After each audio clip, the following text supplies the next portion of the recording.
But turning now to education in New York. For most kids and parents in New York, the new school year starts next week, and it's a really interesting time for that. This year is just the second school year since COVID. Last year was relatively normal, but school leaders and education officials started to notice that the pandemic had taken a toll on pretty much everyone.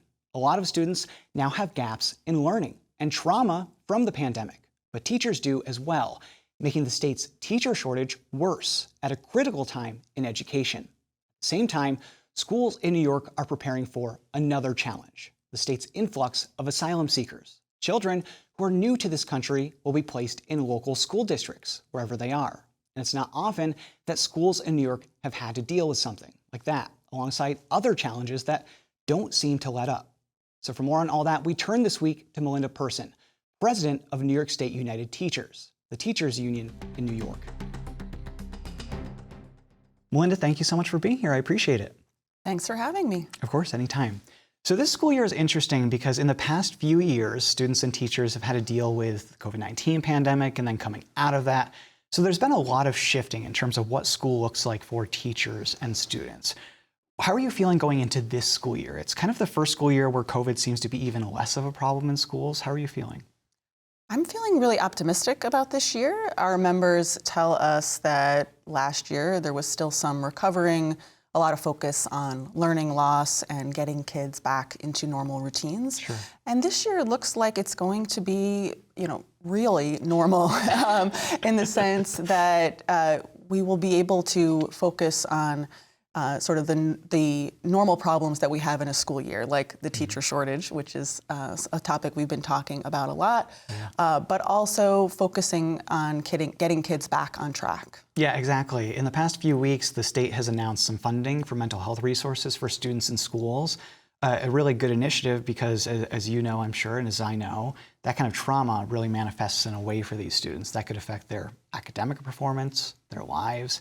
But I'd like to kind of flip that and look at teachers. During the pandemic, teachers had to shift really quickly away from what they've been doing for several years to, we're teaching you from home now. Some people are teaching to an empty classroom over Zoom. I think that there are mental health implications there as well. What do you think about that? Should we be doing more for teachers in that sense? Most definitely. And I don't mean emphasizing self-care because our members do have enough to do. Yeah. But so we're providing resources that our educators can take advantage of during the school day, mindfulness training, things like that. Those are the types of things that we're pushing for at the state level to help support our members. We have a new hotline that our members can call when they're in crisis. That's and great. Get the resources and referrals that they need.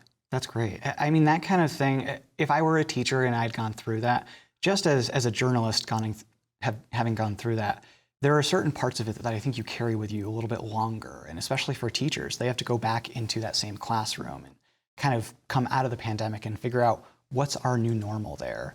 And during the pandemic, we saw this problem continue of the teacher shortage. More people were kind of going into retirement rather than, staying in because they didn't really see a future there in the next couple of years. At the same time, we don't see as many teachers coming in, new teachers coming in.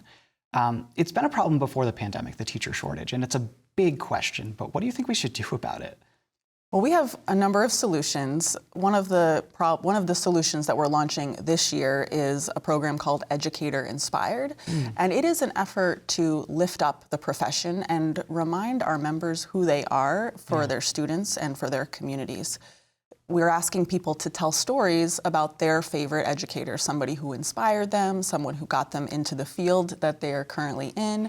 And almost every adult can tell me who their favorite teacher was, and they light up when they talk about them. Yeah. So why don't we start with you? Tell me a little bit about your favorite teacher. I will tell you about my favorite teacher. His name is Roy Pratt. He taught English for middle and high school, where I went to school in central New York and Shenango County in Afton, New York. He was just brilliant, paid extra attention to the kids. We could always rely on him for space at lunch or after school to just hang out. Especially for me, I had a lot of family problems at home, and it made such a difference to have him there. He also got me my first reporting job, weirdly. I started as a reporter at 16 covering car racing in Afton, New York, and I would put out a weekly story about the races. So he kind of started me on my track. And it's those kind of teachers that I think don't get enough recognition. You know, these are, as we were talking before we started recording, this guy to me was like a third parent. He really was. He was the person that I leaned on in every part of my life. And I have to imagine you hear those stories all the time too. We do. Our members love other people's children, right? Yeah. They take care of them like their own, and it's past due that we really lift up their voices and remind them who they are. Yeah. Do you think, getting more people into the profession, is it about that recognition, or is it about things that are a little bit more tangible? Should teachers just get paid more to get people into these jobs? That's part of it. Yeah. I mean, we want our professions to be sustainable and enticing professions. One of the things that we're focusing on is fixing Tier 6, for instance. The pension system for our newest members is not as generous as for our more senior members. Yeah. And one of the benefits of going into public service in general is dignity in retirement and being able to look ahead and retire after 30 years. Absolutely. And that's something that we want all of our members to be able to experience. There's another thing happening in schools right now that I find really interesting, and it brings teachers into this conversation about what are their jobs going to look like in the next couple of years. The state education department is considering new graduation requirements. We don't know what they're going to look like. A panel is going to present them to the regents, who are going to either accept them or reject them. But what may happen is either changing or taking away the regents' exams. What do you think about that? I mean, the regents have been in place for a couple of decades now. I took them, a lot of my friends took them. What do you think about ending them or changing these graduation requirements in general? I think that what we're looking at is not necessarily ending the regents, but offering multiple pathways to demonstrating your readiness to go out into the world and enter higher ed or a career, general requirements to demonstrate that you're ready for life. And tests are not the only way that you can demonstrate learning. When I was in high school, I used performance assessments instead of the global studies regents. And this was 30 years ago. So this isn't a new concept, but it's something that hasn't been adopted in a major way here in New York. And we're looking forward to seeing some changes coming out of this commission's work. Do you think it'll be good for teachers to have those different pathways to graduation and different alternatives? I was thinking of it as, does this make teachers' jobs easier, harder, or does it just make them different?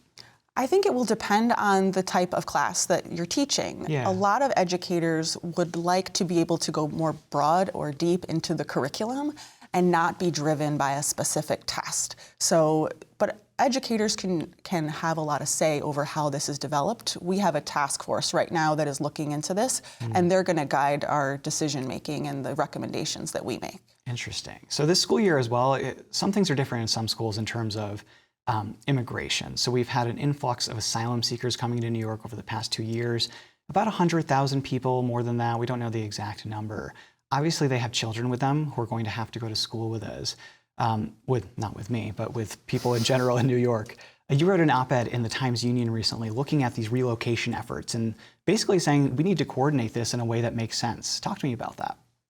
Yeah, so we've already seen right here in the Capital Region an influx of students into the Mohonasen School District, and I think it's really a great example of how our public schools are prepared to welcome all students that enter their doors every day. That is what we do. We do what we need to do to take care of the kids.